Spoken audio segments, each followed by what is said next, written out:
बिस्मिल्लाहिर्रहमानिर्रहीम। उसके बाद स्टूडेंट्स आपकी शॉर्ट क्वेश्चन है, एक्सरसाइज शॉर्ट क्वेश्चन।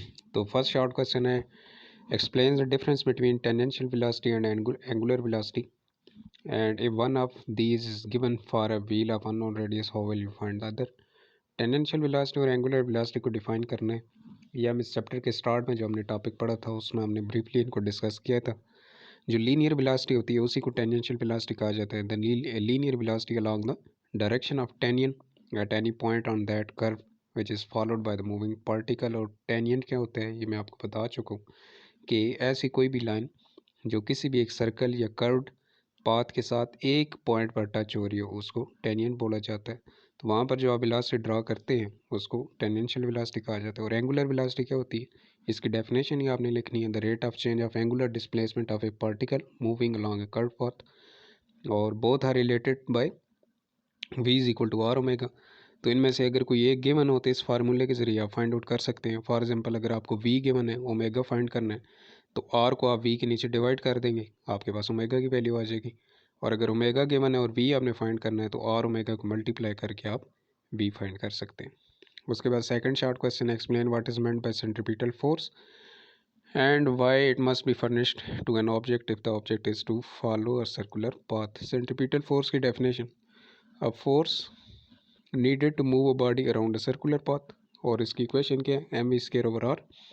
और इसकी डायरेक्शन किधर होती है, towards the centre of circle. तो क्योंकि इसकी direction towards centre of circle होती है तो कोई भी ऑब्जेक्ट जो सर्कुलर पाथ में मूव कर रहा हो कांस्टेंट रेडियस के साथ, उसके लिए जो सेंट्रीपिटल फोर्स है वो मस्ट रिक्वायर्ड होती है। और इसमें एम और आर क्या होते हैं, कांस्टेंट होते हैं। उसके बाद what is meant by moment of inertia, explain the significance. ठीक है, मोमेंट ऑफ इनर्शिया की definition, the product of mass of particle and square of its perpendicular distance, I is equal to M R square. ठीक है, M मास है और are क्या है, perpendicular distance है। इसके स्केयर का और मास का प्रोडक्ट क्या होता है, मोमेंट ऑफ इनर्शिया होता है। और इसकी सिग्निफिकेंस क्या है, it plays the same role in angular motion as mass in linear motion. ये जब हमने मोमेंट ऑफ इनर्शिया टॉपिक पढ़ा था तो मैंने आपको ब्रीफली बताया था कि मोमेंट ऑफ इनर्शिया का एंगुलर मोशन में सेम वही रोल होता है जो मास का लीनियर मोशन में रोल होता है। ठीक है, उसके बाद फोर्थ शॉर्ट क्वेश्चन है, what is meant by angular momentum, explain the law of conservation of angular momentum. दोनों डेफिनेशंस हैं, आपने पढ़ी हुई हैं। एंगुलर मोमेंटम क्या होता है, cross product of position vector and linear momentum. ठीक है, L is equal to R cross P. और law of conservation of angular momentum क्या था, if no external torque acts on a system the total angular momentum of the system remains constant, T total is equal to L1 plus L2 plus so on is equal to constant. और इसकी examples काफ़ी ज़्यादा हमने discuss की थी। तो ये दोनों डेफिनेशन ये सिंपल से शॉर्ट क्वेश्चन है। उसके बाद 5 शॉर्ट क्वेश्चन है, ये आपने प्रूव करके देना है। Show that the orbital angular momentum is equal to MVR। तो आपने एंगुलर मोमेंटम की एक्सप्रेशन पढ़ी हुई है, L is equal to R cross P. और आर क्रॉस पी किसकी इक्वल होता है, R P sine theta and R unit vector. ठीक है, क्योंकि क्रॉस प्रोडक्ट है तो साथ यूनिट वेक्टर भी आएगा। अब आपको याद होगा कि पी और आर जो थे ये दोनों एक दूसरे के क्या थे, परपेंडिकुलर थे। ठीक है, 90 के एंगल पर थे। तो यहाँ पे एंगल फिर कितना होगा, 90 होगा। ठीक है, तो आपने यहाँ पे 90 का एंगल पुट कर देना। P is equal to MV, P MV की इक्वल होता है लीनियर मोमेंटम। और थीटा की जगह 90 पुट कर दें। अब L किसकी इक्वल आ जाएगा, R इंटू MV। और साइन 90 क्या होता है, 1 होता है। तो आपके पास एक्सप्रेशन क्या आ जाएगी, MVR। ठीक है, उसके बाद 6 शॉर्ट क्वेश्चन आपने नहीं करना, 7 पे आ जाए। ठीक है, शॉर्ट कोर्स के अकॉर्डिंग आपको करा रहा हूँ।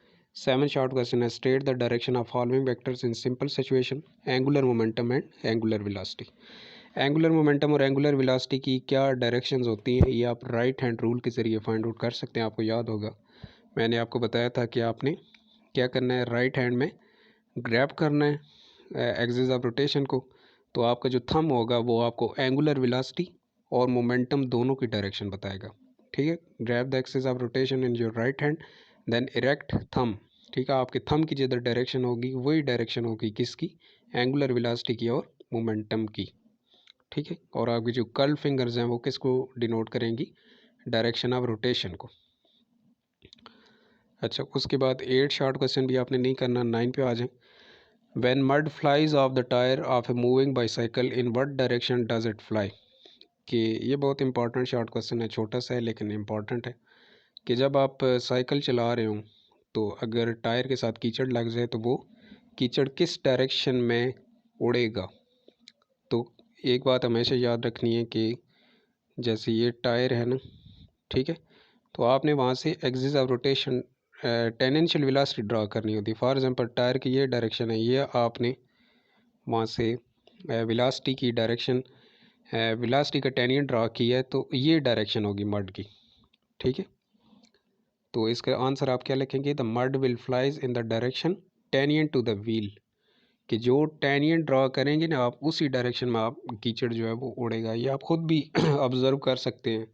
अगर कभी आपने बाइक को या साइकिल को देखा हो, उसके टायर के साथ कीचड़ लगा हो, तो कीचड़ की डायरेक्शन हमेशा क्या होती है, टेंजेंट टू द सर्कल होती है। तो when mud separates from the tyre, centripetal force is chased from the mud particles. अच्छा, उसके बाद ये 9th शॉर्ट क्वेश्चन था। 10 देखें। A disc and a hoop start moving down from the top of an inclined plane at the same time. Which one will be moving faster on reaching the bottom? इस चीज़ को भी हम पढ़ चुके हैं, अभी आपको याद होगा प्रीवियस ही 1-2 टॉपिक्स पहले शायद हमने इस चीज़ को डिस्कस किया था। अगर आप डिस्क और हुप दोनों को एक साथ इंक्लाइंड प्लेन से मूव करवाएं, इंक्लाइंड प्लेन इस फॉर्म होती है, ठीक है। यहाँ से आप डिस्क और हुप दोनों को एक साथ मूव करवाएं तो कौन पहले पहुँचेगा। ज़ाहिर बात है डिस्क पहले पहुँचेगी, ठीक है, क्योंकि डिस्क की वेलोसिटी ज़्यादा होती है। डिस्क की वेलोसिटी किसकी इक्वल होती है, v is equal to 4gh/3 whole square root. और